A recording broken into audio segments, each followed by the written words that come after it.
यदि कोई आपसे पूछे कि आप कौन हैं, तो आपका उत्तर क्या होगा? विचार कीजिए। आप तुरंत ही ये जान पाएंगे कि आपकी इच्छाएं ही आपके जीवन की परिभाषा है। जब इच्छाएं अपूर्ण रहती हैं और टूटती है, तो वहीं से ज्ञान की किरण मनुष्य के हृदय में प्रवेश करती है।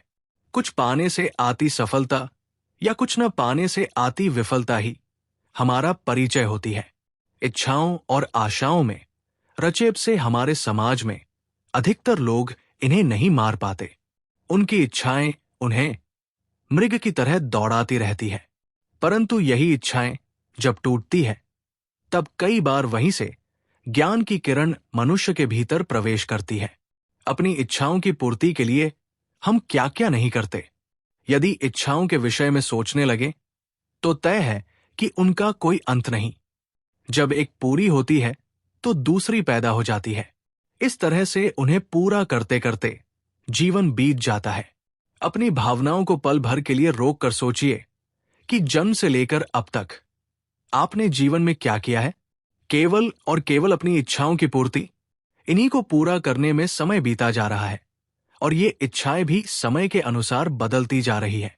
मनुष्य समझता है कि इच्छाओं की पूर्ति से ही वो खुश रहेगा। इसी को लक्ष्य बनाकर वो प्यासे मृग की तरह पानी की तलाश में कभी यहां कभी वहां घूमता रहता है, परंतु होता यह है कि अंत तक प्यासा ही रह जाता है। विचार कीजिए कि एक इच्छा पूर्ति से आप हमेशा के लिए जीवन भर खुश रहेंगे। हम अपनी इच्छाओं को पूरा करने के लिए क्यों तत्पर रहते हैं? हमारी इच्छाएं क्या आज तक पूरी हुई है? जीवन का रहस्य ही यही है कि हम जिसे पाना चाहते हैं उसे हम नहीं पा पाते हैं। जिसके पीछे हम दौड़ते हैं वो हमसे दूर हटता चला जाता है। जिसके लिए हम प्रार्थनाएं करते हैं वो हमारे हाथ के बाहर हो जाता है। जीवन करीब करीब ऐसा ही है जैसे मुट्ठी में हवा को बांधने की कोशिश करते हैं।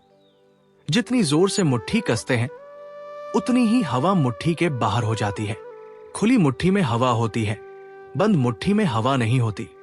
ऐसे ही जीवन को जो लोग जितनी आकांक्षाओं में बांधना चाहते हैं, जीवन उतना ही हाथ के बाहर हो जाता है। अंत में सिवाय रिक्तता, विषाद के कुछ भी हाथ नहीं लगता है। हमारी इच्छा हमें आशा देती है। श्री कृष्ण कहते हैं, मुट्ठी खुली रखो, स्वयं को आकांक्षाओं या इच्छाओं से मत बांधो। जियो, लेकिन फल मिलने की इच्छा हेतु नहीं। कर्म करो और फल की चिंता मत करो। जब इच्छित फल की हमें प्राप्ति नहीं होती है तो हमें दुख होता है। अतः सुखी रहना है तो सिर्फ कर्म करो, और वह भी निष्काम भाव से। कर्म ही तुम्हारा अधिकार है, कभी कर्म फल में नहीं, क्योंकि वो तुम्हारे अधिकार से बाहर है।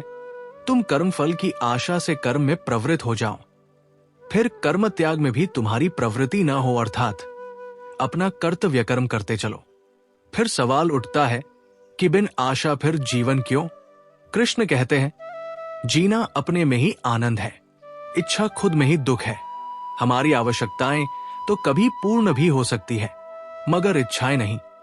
इच्छाएं कभी पूरी नहीं हो सकती, और ना ही किसी की हुई आज तक। एक इच्छा पूरी होती है तभी दूसरी खड़ी हो जाती है। हमें संसार में कोई दुख ही नहीं कर सकता। हमारी अपेक्षाएं ही हमें रुलाती है। जैसे जीवन को अपना आनंद लेने से कोई नहीं रोक सकता, वैसे ही इच्छा को भी दुख देने से कोई नहीं रोक सकता। ये हमारे ऊपर है कि हम क्या चुनते हैं। और आनंद की ओर जाना है तो इच्छाओं को तनिक विराम देकर देखिए।